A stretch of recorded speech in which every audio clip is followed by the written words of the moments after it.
नमस्कार। आज खबर को स्वागत करुछि मु सुनील। ओडिशा तथा देश विदेशर अनेक गुरुत्वपूर्ण खबर उपरे आसंतु नजर पकाइबा, किंतु ता पूर्वरु आम चैनल को सब्सक्राइब करि नथिले वीडियो को लाइक करी चैनल को एबे ही सब्सक्राइब करि नियंतु, जहा फଳରେ देश विदेशर समस्त गुरुत्वपूर्ण खबर सर्वप्रथमे आम चैनल रे पाई परिबे। तबे आसंतु जानिबा आजिर खबर। प्रथम खबर, कफ सिरप उपरे लागिला ब्यान। 4 वर्षरु कम बयसर पिलांकु दिया जीवनी कफ सिरप। सारा विश्व में कफ सिरप जोगु 141 जन छोट पिला मृत्यु हेबा परे भारत सरकार कम बयसर पिलामानक उपरे कफ सिरप को ब्यान लगाइछन्ति। सेथिपाई एणिकी 4 वर्षरु कम बयसर पिलांकु दिया जीव नाही कफ सिरप। परवर्ती खबर, हटिला पुलिस बाहिनी। सीआईएसएफ हाथ को गला संसद भवनर सुरक्षा दायित्व।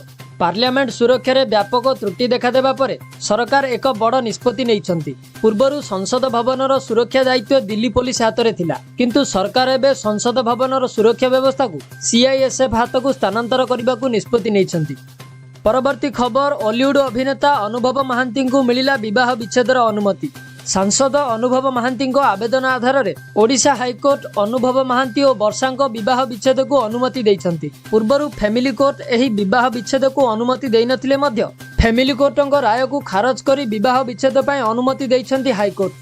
परवर्ती खबर, राज्य सरकार बड़ घोषणा। जातीय राजपथरे भारीजान ड्राइवर को मिलिबो मागणारे चा। एणिकी राति रे जातीय राजपथरे ट्रक बस भली भारीजान चलाउथिबा ड्राइवर को मिलिबो मागणारे चाहा। एथि सहित एही होटेल एवं ढाबा गुड़िकरे ड्राइवर माने चाहा पीवा सहित विश्राम मध्य नहीं पारिबे। एने राज्य परिवहन मंत्री टुकुनी साहू सूचना दैछन्ति। तेबे जातीय राजपथरे थिबा केउ केउ होटेल एवं ढाबारे ड्राइवरंक पई मागणा चाहा उपलब्ध रहिबो सेनै जिलापाल होटेल एवं ढाबा चिन्हट करिवे बोली सूचना मिलिछि। तेणु दुर्घटना समस्या को एडाइबाकू जाई राज्य सरकार एभली पदक्षेप ग्रहण करछन्ति। परवर्ती खबर, बीजेपी टिकेट रे निर्वाचन लड़िबे अभिनेत्री कंगना राणावत। बॉलीवुड अभिनेत्री कंगना राणावत आसंता लोकसभा निर्वाचन लड़िबे। एही खबर चारिआडे प्रसारित हेबा परे से लोकसभा रे निर्वाचन प्रतिद्वंदिता करिवे बोली कंगनाक पिता स्वीकार करिसेंति। तेबे झियो कंगना राणावत केउठारु निर्वाचन लड़िबे सेनै बीजेपी निष्पत्ति नेबो बोली तांको पिता सूचना दैछन्ति। परवर्ती खबर, राउरकेला रे बिगुडुछि स्थिति। हईजारे गलानी 13 जनकर जीवन। इस्पात नगरी राउरकेला रे बिगिड़बारे लागिछि हईजार स्थिति। राउरकेला रे हईजारे मृत्यु संख्या 13 जन को वृद्धि पाइथिबा बेले आक्रांत हेलेनी 1400 रु अधिक लोक।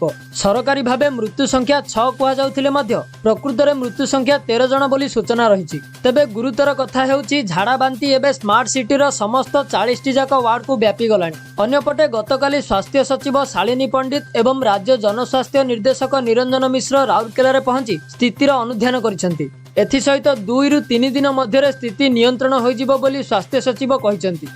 परवर्ती खबर, सबु कॉलेज रे गढ़ा हेबो आलुमिनी सेल। प्रथम पर्याय रे शामिल हैला 12टी महाविद्यालय। मो कॉलेज अधीन रे राज्यर समस्त महाविद्यालय और विश्वविद्यालय रे गठन हेबो आलुमिनी सेल। तेबे एही सेल गुड़िक आलुमिनी मीट सह रक्तदान शिविर, आलोचना चक्र, कर्मशाला, सनातन धर्मी कार्यक्रम, अंतः कॉलेज क्रीड़ा प्रतियोगिता, वृक्षरोपण भली जनसेवा कार्यक्रम मान आयोजन करिवे। एथि सहित एही सेल गठन हेबा द्वारा बहु पुराना छात्र छात्री मध्य निज प्रिय कॉलेज एवं विश्वविद्यालय सह जोड़ी होई पारिबे। तेबे एनएसएस एवं रेड क्रॉस भली विभाग सह जोड़ी होइतिबा विद्यार्थी माने एहार प्रमुख परिचालना दायित्व संभाळिबे बोली मो कॉलेज अध्यक्ष सूचना दैछन्ति। परवर्ती खबर, राजनीति रे हटचमट। 2024 रे प्रधानमंत्री प्रार्थी हेबे मल्लिकार्जुन खड़गे।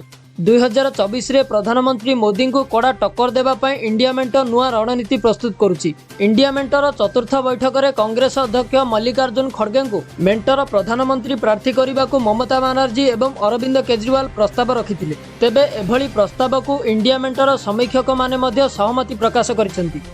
परवर्ती खबर, गत 15 दिन भितर कोविड संख्या सारा देश में उपर मुहां। सेपटे 18टी राज्य में व्यापिला कोरोनार नुआ भ्यारिएंट। देश में कोरोनार मामला दिनकू दिन वृद्धि पाइबारे लागिछि। दिनकरे 335 जन कोरोना आक्रांत चिन्हट होइतिबा बेले 5 जन लोक मृत्युवरण करिसेंति। सेपटे 18टी राज्य में व्यापिला कोरोनार एही नुआ भ्यारिएंट। तेणु भारत में कोरोना रोगी चिन्हट हेबा परे कटकणा जारी होइछि एवं गहलीपूर्ण स्थान में मास्क पिंधिबाकू परामर्श दिया जाइछि। परवर्ती खबर, सरकारଙ୍କ नुआ नियम। इंटरनेट काटिले अभियुक्तଙ୍କୁ जरिमाना सह 3 वर्ष जेल दंड।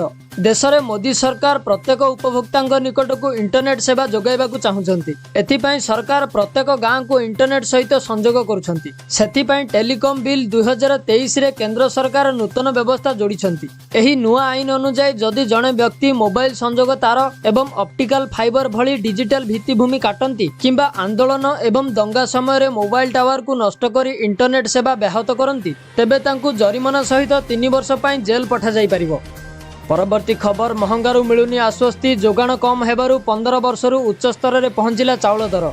देश में चाउल दर कमिबार ना नेउ नाही। अधिक आवश्यकता कारणरू चाउल दर 15 वर्षर उच्च स्तर रे पहुंची। भारत में चाउल दर वृद्धि एवं सरकार समस्या को बढ़ाई देछि। एहा परे चाउल मिल गुड़ी को चाउल दर कमेबाकू सरकार निर्देश देइछंती। सूचना अनुसार 2022 डिसेम्बर 21 तारिख सुधा चाउलर खुचरा मूल्य 38 टंका थिबा बेले एबे डिसेम्बर 20 2023 रे किलो पिछा 43 टंका 51 पैसा को वृद्धि होइछि। तेणु गत 2 वर्ष मध्य चाउल दर 12% वृद्धि होइतिबारु सरकार चिंता प्रकट करिसेंती। परवर्ती खबर सरकार नुआ नियम एणिकी जीपीएस आधार रे संग्रह हेबो टोल टैक्स। आसंता वर्षरू टोल व्यवस्था को जीपीएस आधारित करा जिबा नै सड़क परिवहन एवं राजमार्ग मंत्री नितिन गडकरी बुधवार सूचना दैछंती। एही नूतन जीपीएस व्यवस्था रे प्रति किलोमीटर पिछा टोल टैक्स आदाय करा जिवो। अर्थात टोल रास्ता रे गाड़ी जेतिकी डेरी चलिबो सही हिसाब रे टोल टैक्स देबाकू पड़िबो। तेबे आसंता वर्ष मार्च मास सुधा जीपीएस माध्यम रे टोल टैक्स आदाय करा जिवो बोली सड़क परिवहन मंत्री नितिन गडकरी सूचना दैछंती। भिडियोटी को संपूर्ण भाव में देखिथिबारु आपनकु बहुत बहुत धन्यवाद। आमर एक छोटिया अनुरोध, जदि भिडियोटी भल लागि थाए तेबे कमेंट माध्यम रे निश्चय जणाइबे। एथि सहित भिडियो को लाइक करी चैनल को सब्सक्राइब मध्य करि देबे। तेबे आजि पय खबर को एठी रखिबा, देखाबा आउ एक भिडियो रे। से पर्यंत विदाय नेउछि। जय हिंद, जय भारत।